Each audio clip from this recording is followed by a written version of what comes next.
If you've listened to any number of episodes of the Unlockables, then I'm sure you've heard me say that RPGs are my favorite genre of video games. As a medium for storytelling, they are unmatched in their ability to tell a compelling and emotional story that is capable of grabbing a player and endearing them to characters and themes for years to come. I began playing RPGs at a young age, and was first exposed to them through Super Mario RPG and Final Fantasy IX, both of which remain some of my favorite games to this day. Yet despite my professed love of the genre, I will admit that my experience with them has been somewhat limited. The two games I just mentioned were of course made by Square, the legendary developer of the Final Fantasy franchise. Square has largely defined the lens through which I view RPGs, and it's not a surprise to me or anybody listening as to why.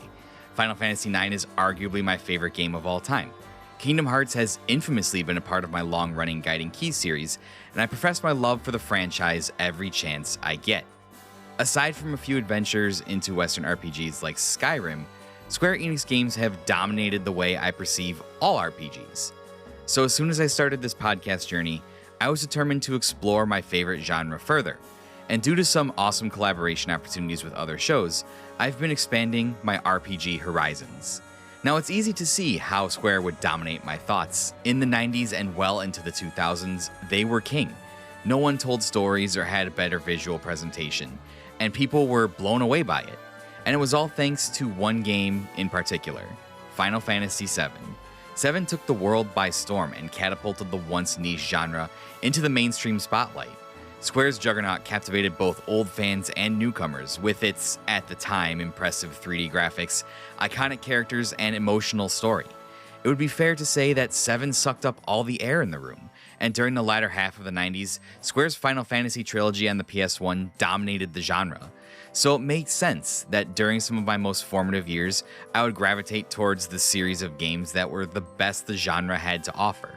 Why would I waste time trying other things when I could have the peak experience? Well, young Eric was dumb and thankfully would gain a little more common sense and appreciation for the medium of games as he grew up. As I started my own podcasts and found a community of individuals that talked about games across the entire spectrum, I began to learn more about some of the titles I had missed during my infatuation with Final Fantasy. Games that were talked about as some of the best RPGs ever made. I began to make a list of RPGs from gaming history that I had missed. One of those games is the subject of today's episode, none other than the legendary Konami RPG, Suikoden 2.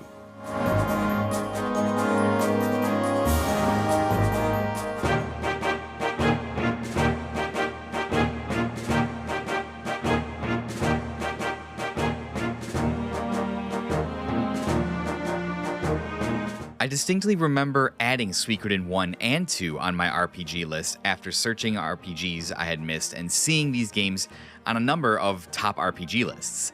And with a name like Suikoden, how could you not be intrigued? It sat on my list for a few years, but luckily I would have an excuse to play it sooner rather than later thanks to King of Games 96, now playing on the free feed of the Retro Hangover podcast. Definitely go and take a listen to that as soon as you get a chance to. And so I had the opportunity to play it last year, and I absolutely enjoyed it. If you want to know how it fared in the King of Games, however, I, again, highly recommend going back to check out that episode. But this episode isn't about Suikoden 1, it's about its sequel, which is arguably more well-regarded and most likely the game many consider the best in the series.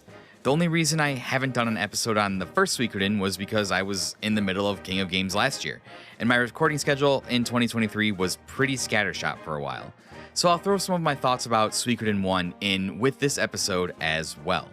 As noted earlier, the Suikoden series was created and developed by Konami.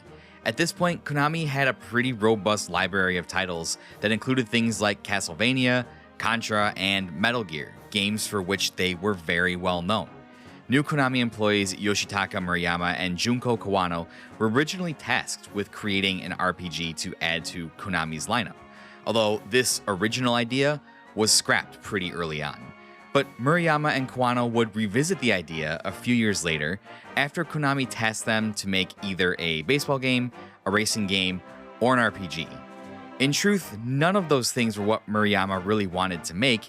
He really wanted to make a shooter, but that wasn't on the table, so he and Kawano decided to revive their scrapped RPG idea from a few years earlier, and thus, the idea for Suikoden was put into motion. Suikoden is based on the Chinese novel titled Water Margin, a highly influential classical work of Chinese literature whose name translated roughly into Japanese is Suikoden. The novel tells the story of 108 outlaws who gather together to rebel against the government.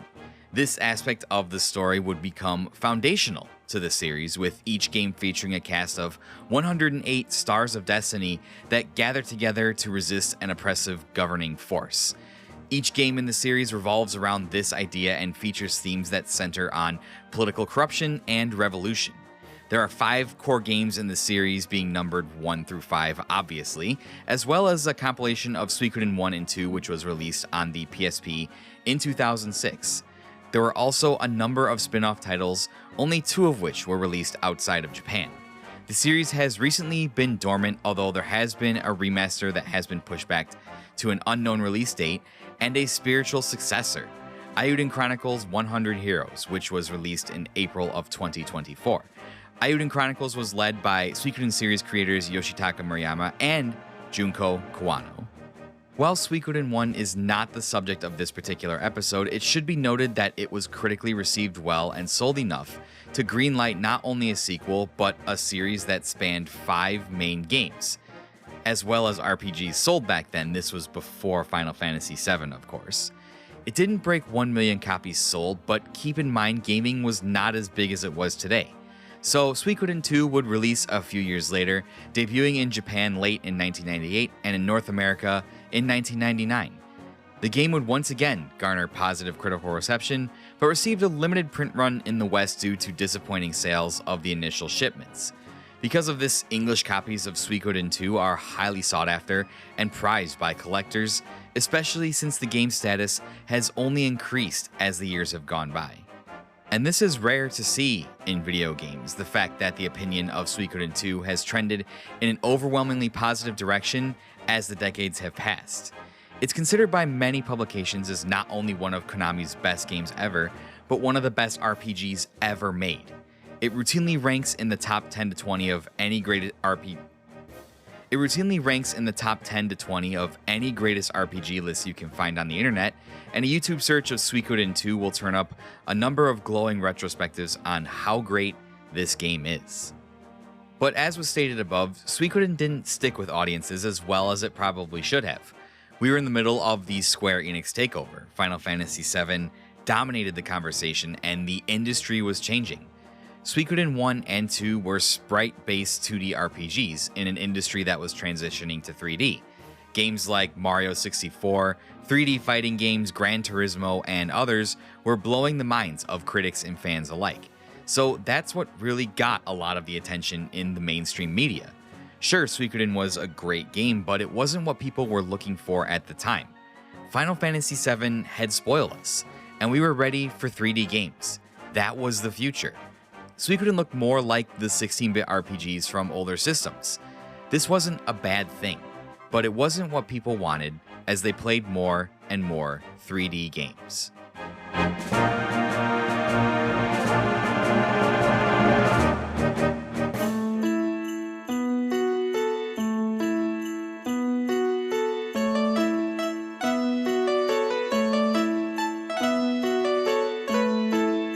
If you're interested in the story of Suikoden 2, there will be moderate spoilers for events that take place in the game, so feel free to tune out now, maybe skip ahead a bit, or check out the timestamps in the episode description to skip ahead to gameplay.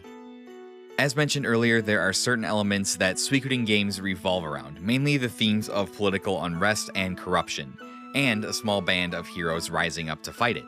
These elements are 100% true of Suikoden 2. The story focuses around the conflict between the nation of Highland and the city-states of Joustin, driven primarily by one of the game's antagonists, Luca Blight, Prince of Highland. Luca is a chilling villain, bloodthirsty and ruthless. There are many scenes in the game that depict the horror he inflicts on his victims, where he murders innocent civilians in cold blood, right on screen. With the major threat of Luca Blight and Highland in the background, we transition to our main protagonists. Ryu and Jowie are best friends and soldiers in the youth brigade of the Highland Army, relaxing one night when their camp is apparently attacked by soldiers of the city-states. The two friends manage to escape and are temporarily separated, but we come to find out that the attack on the Highland Youth Brigade was actually a false flag attack, planned by Luca Blight to justify an invasion of the city-states. Jowie and Ryu flee the advancing Highland Army as they burn and pillage towns in their wake, eventually meeting up with Victor and Flick from Suikoden 1, who are working as mercenaries for the Joustin city-states. Seeing the evil of Highland, the two young heroes agree to work alongside Victor and Flick, but they are still no match for the advance of Highland. Eventually, they reunite with Ryu's older sister Nanami, who has also acted as a sister to Jowie from a young age, and our misfit gang continues to evade the relentless assault of the Highland Army. But it is in one town, devastated by Highland, that the destinies of Ryu and Jowie would begin to diverge. In the town that Jowie was rescued in, our two protagonists enter a cave and each claim half of one of the 27 true runes that exist in Suikoden's world.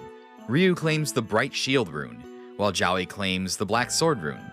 They hope with this power that they might be able to resist the might of Highland, but due to the destiny that surrounds the wielders of these two runes, they've just been set on different paths that would ultimately lead them to each seek different ways of ending the conflict and suffering that accompanies it. Skipping many smaller details that take place, Ryu and Jowie ultimately end up on opposite sides of the war. Jowie murders the leader of Muse, one of the city-states, and joins the Highland Army, deciding that it didn't matter what side he was on, he needed to end the war no matter the cost. As the player, Ryu refuses to join them, and along with help from Victor and Flick, ends up founding the Dunin Army. While Jowie rises through the ranks of Highland with his own agenda, Ryu and his mercenary army go about rallying the support of the remaining members of the city-states, as well as finding the 108 Stars of Destiny that, when brought together, have the power to change the world. I won't tell much more of the story or its conclusion because I think it's definitely worth experiencing, and it's full of emotional moments and surprising twists that make for a great game. But I will say that Suikoden 2 is fantastically paced and does a really great job of hitting the story themes which we've already highlighted. Politics is woven beautifully into an emotional, character-driven story. The city-states of Joustin realize they face an existential threat from Highland, but secret ambitions and egos from its member leaders make uniting to face it much more complicated.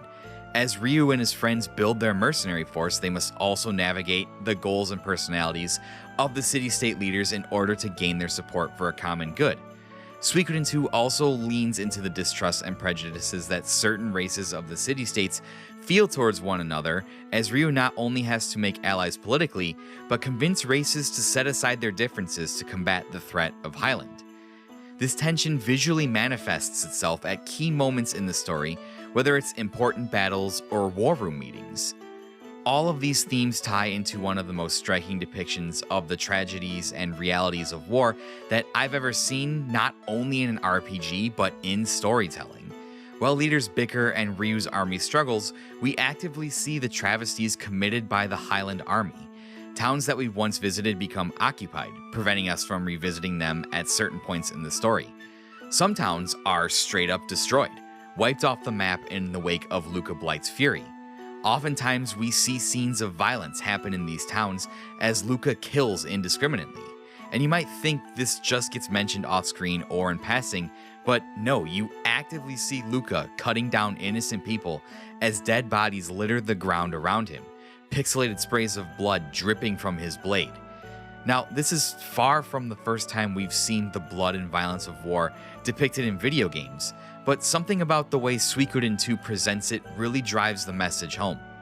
You see the struggles of two sides locked in battle to determine the fate of two nations, and stuck in the middle are innocents who are just trying to go about their lives. You really feel the conflict as not all battles are guaranteed wins. Some are draws while others are losses, and the momentum shifts back and forth during major points in the story. It's a stark reminder of the horrors of war, the innocents stuck in the middle, and the sacrifices needed when fighting for your ideals in the face of impossible odds. And in the middle of all of it are Ryu and Jowie, two friends since birth that find themselves on different paths to peace because of the influences of the runes they carry. Ryu decides to resist Highland and Luca Blight despite impossible odds, concluding that this is the morally right thing to do. Jowie sides with Highland and begins an incredible rise to power, determining that Highland's domination of the entire continent is the only way to end suffering while working on his own plans to deal with Luca Blight. There are several times after these two part ways where they meet, and it's after a battle or on a secret path, and these moments are always charged with tension and emotion. Nanami begs the two friends to work together, while Jowie demands the outright surrender of Ryu and the Dunin army. I absolutely love friends turn enemies storylines in games. It really tends to bring out the best in both characters, as they have to choose staying true to their path or put aside their goals for the sake of friendship. It's really quite a story to see the friendship of Ryu and Jowie devolve to the point where they face each other on opposite sides. It's very clear that Jowie has no pleasure in what he's doing, but steels himself to do it anyways for what he perceives is the greater good. At the risk of spoiling any more of the story, I think I've set the table pretty well while leaving some exciting twists and surprises for you to enjoy. The story of Suikoden 2 is incredibly well paced, keeping the narrative moving while telling a great story combined with some great gameplay features. And speaking of those features, that's what we'll talk about next.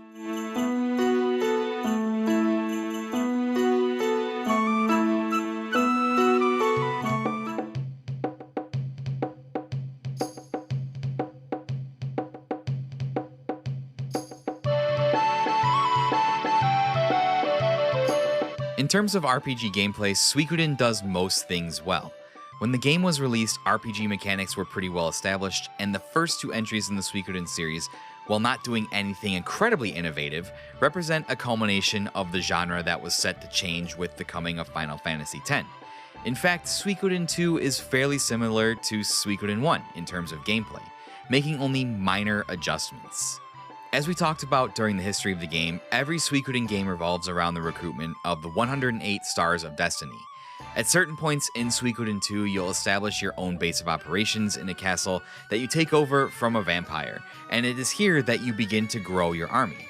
Now, if you thought the number 108 wasn't actually 108 characters, you would be mistaken.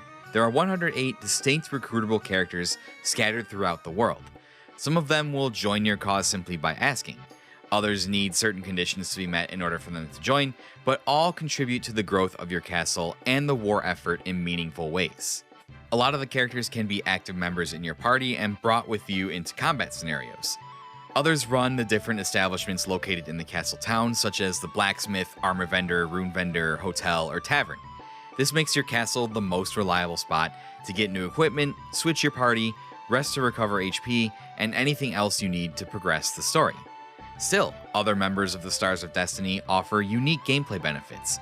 One lets you warp to any town you've been previously, another lets you run on the overworld map, and still another is a cartographer and provides you with a detailed map of the continent to help making navigating the world easier. Finding all 108 Stars of Destiny is incredibly rewarding, as you get to see the population of your castle town increase over time.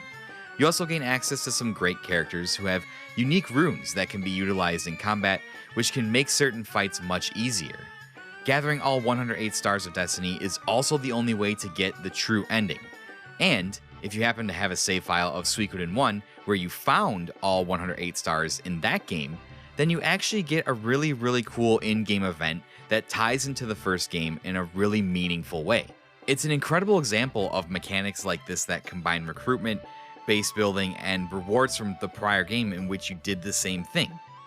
Speaking of the 108 Stars of Destiny, I mentioned how a lot of them can be active members in your party, and considering combat is a major part of this game's core gameplay, this gives you lots of options to build a party of 6.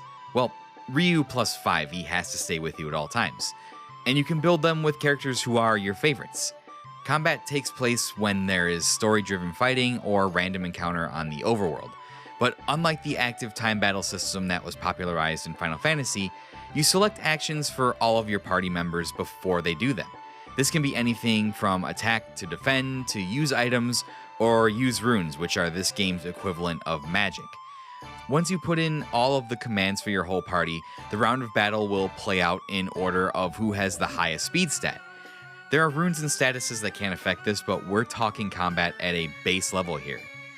It's not overly complicated, and it's a pretty simple battle system compared to some of its contemporaries, but it works, and strategizing which runes to equip to which characters and where to position them in the party so that their attacks can hit is part of the fun. Now, you might be thinking if there are a decent chunk of the 108 stars that can be party members, it must be a pain to keep them all at a consistent level. And in any other RPG, you would be right. But Suikoden 1 and 2 are pretty progressive in this nature by eliminating the need for grinding. Any fighting you do in any area will usually give you enough XP to raise any party member you have to the area level within a few battles. In this way, you never have to worry about an underleveled character for long, as they'll be caught up to the rest of the party in a few short fights. This places a greater emphasis on equipment, runes, and party composition, and less importance on trying to level grind. It's a pretty modern RPG element that was present in an era where grinding was just an accepted reality of most RPGs. The one major improvement this sequel makes over its original is without a doubt the inventory system. In Suikoden 1, each character would have their own dedicated inventory system that has a limited number of spots, and items weren't split out between equipment and items, it was all in the same list. There was no dedicated party inventory system, meaning each character took items with them when leaving your party. This created some unique problems if a character carrying a key item was forced to leave your party and you had no way to get it back. There's an item in both games that allows you to teleport back to your base to make traversal easier, but because of Suikoden 1's inventory system, if a character had that item and temporarily became unavailable, you would be stuck without an easy means of transportation until you progress through the story more. It didn't make the game unplayable, but it was definitely inconvenient. Thankfully, the inventory system is vastly improved in the sequel, giving your party a shared inventory experience while separating out their own items and equipment. This one small fix made the experience of playing Suikoden 2 much more enjoyable, and shows that sequels don't have to reinvent the wheel to be impactful. Sometimes all it takes is minor quality of life adjustments to make a game better. There's a lot of other minor things present in the world of Suikoden 2, from a few character-driven side quests to minigames that involve cooking and climbing, and while I didn't engage with everything I possibly could have, I did find all 108 Stars of Destiny and completed the game in about 40 hours. So with everything combined, there is an incredibly dense RPG to be had, and one that is well-paced, featuring a fantastic story.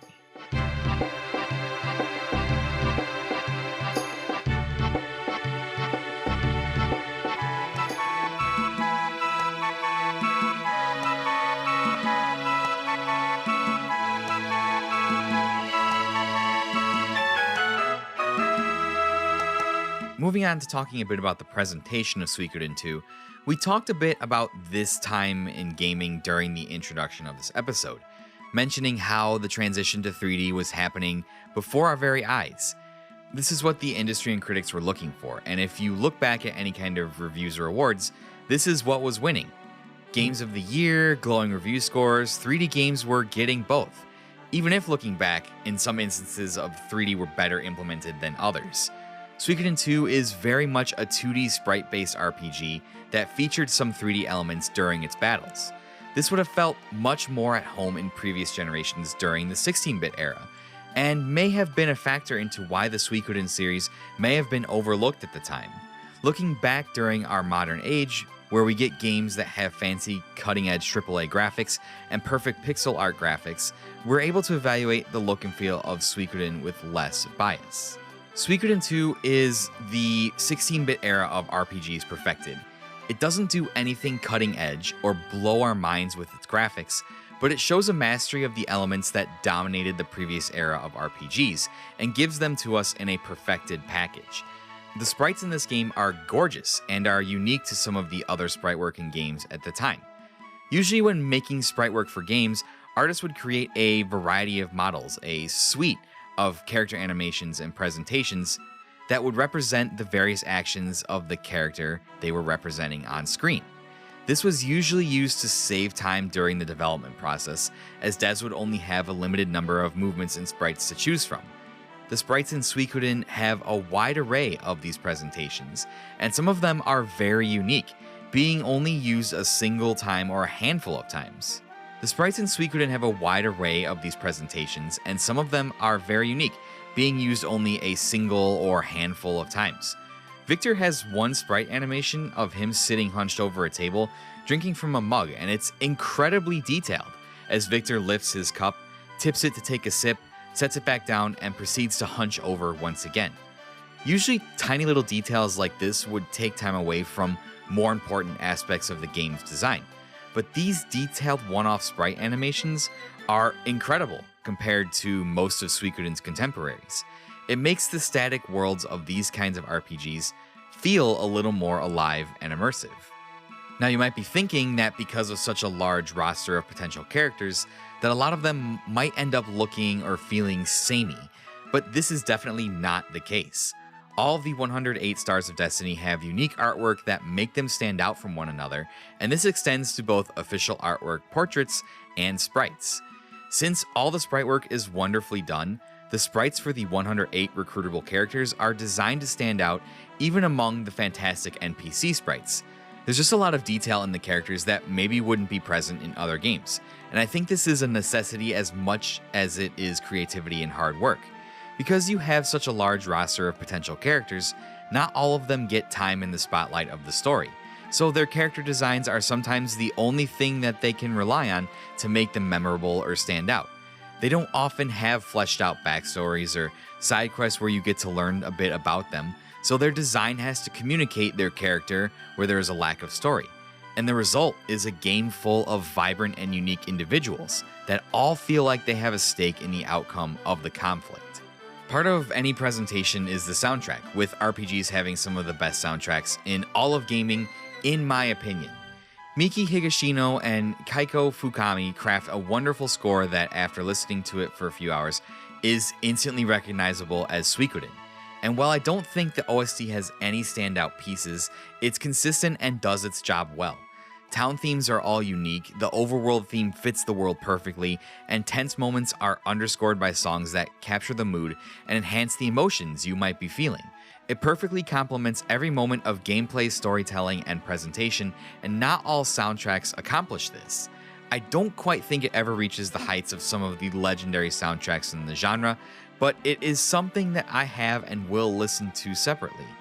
Many games would kill to have a soundtrack that so wonderfully complements the gameplay, and the soundtrack for Suikoden 2 shines in this regard.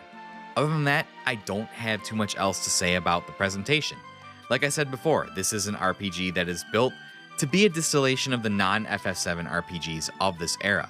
It doesn't do anything in particular to stand out, and it doesn't push the boundary of technology forward as much as other games in this era, but it doesn't have to. Everything I've talked about above makes Suikoden 2 a great game, and sometimes that's enough.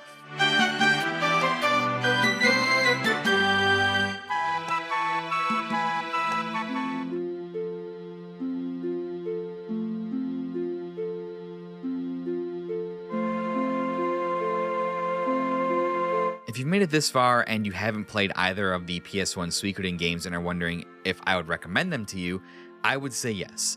Both games are certainly worth your time, but Suikoden 2 does a lot of minor things that I think make it the superior experience. If you just want to play Suikoden 2, you could. The story takes place a couple years after the events of Suikoden 1, and although you might be missing some context during a couple of conversations, you wouldn't be completely lost. But if you're a person who plays video games to experience as much as possible, this is a must-play. Video game history is written by the victors. The games that are monumental titles get all of the attention, and during the late 90s, the games that were pushing the boundary of the industry are the ones that are still discussed as some of the greatest video games of all time. I'm talking the Mario 64s and Ocarina of Times of the world, and this includes Final Fantasy VII, which caused the Final Fantasy series to overshadow a lot of other games and catapulted its genre into the mainstream. These are the games that we venerate in our podcasts and YouTube videos, that we rant and rave about in multi-hour retrospectives. These are the games that are mile markers on the highway of video game history. But regardless of what popular shows or channels would have you believe, there are so many more games that released during this era that fly under the radar that just don't get talked about.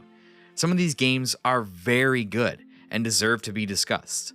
Just because they may not have caused a monumental shift in the industry or been a highly anticipated title doesn't mean that they aren't good games or aren't a part of video game history. They are.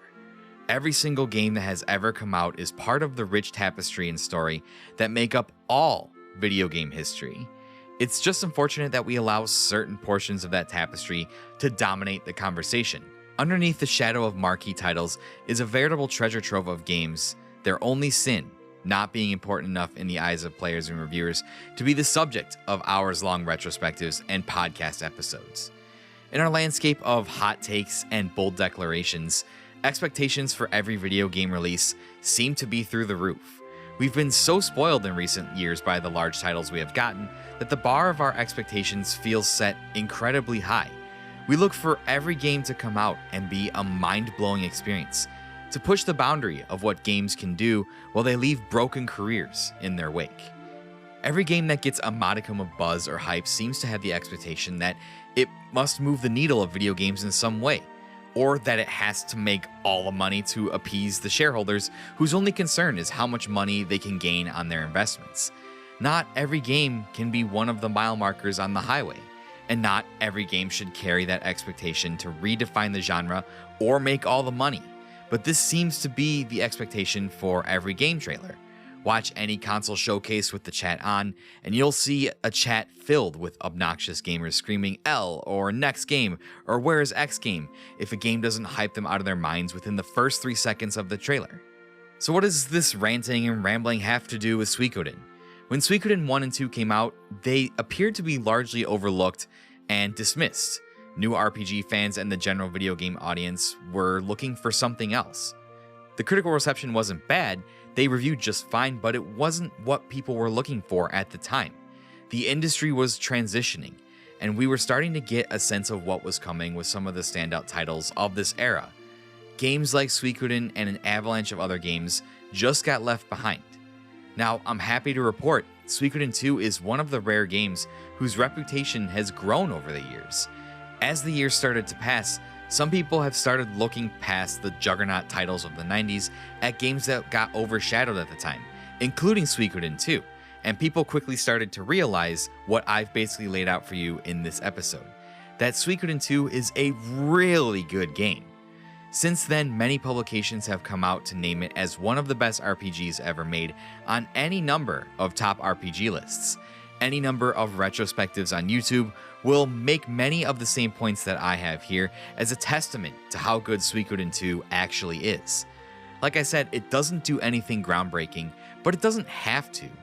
In our quest to uncover every hot take and angle that could be said about all the biggest games, sometimes there are less defining games that are waiting for their turn just below the surface, and these games are just as well made as the bigger games that we all talk about.